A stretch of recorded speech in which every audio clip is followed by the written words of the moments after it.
Hey, welcome back for day 7 of our Advent tree. So today, I'm going to open this up. And here is the ornament that we have for today. You see that?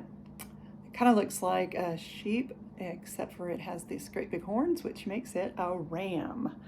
Now, this story is one of the harder stories in our Bible because it's a sad story and it's almost kind of a scary story. Remember that Abraham and Sarah waited a long time to have their son Isaac, and that he was such a joy. They named him the word, laughter.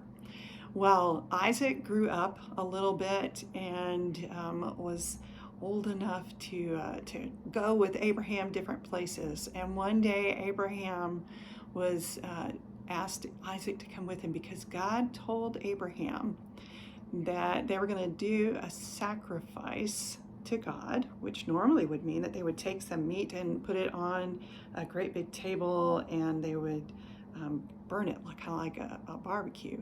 And the smell of that sacrifice was an important part of the way that they worshiped God. Well, this time Abraham was told, you need to bring Isaac, and Isaac is going to be your sacrifice. You're going to give him back to me.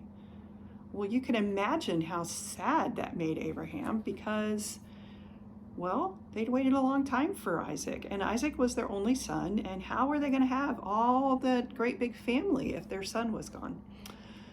But Abraham said, okay, and off they went.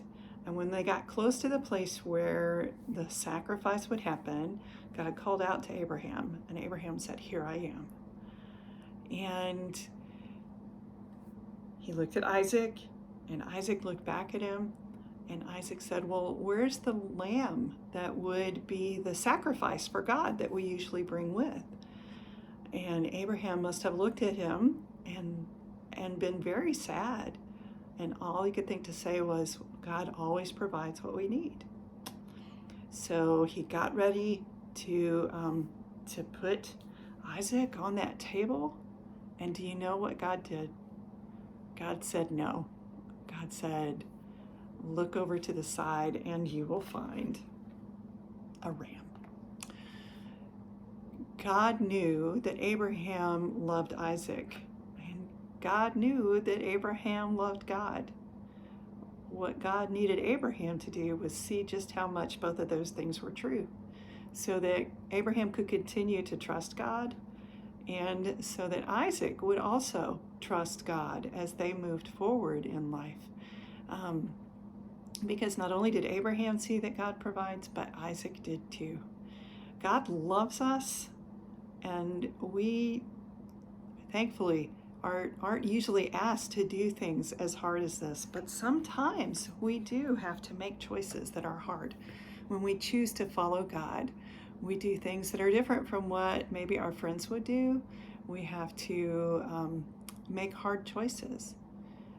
But the best choice we can make always is to say to God, here I am, and I love you, and I will do what you need me to do.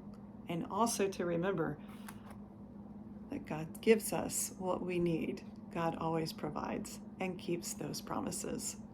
So let's remember that as we hang our ram up on the tree today. We'll see you back here tomorrow.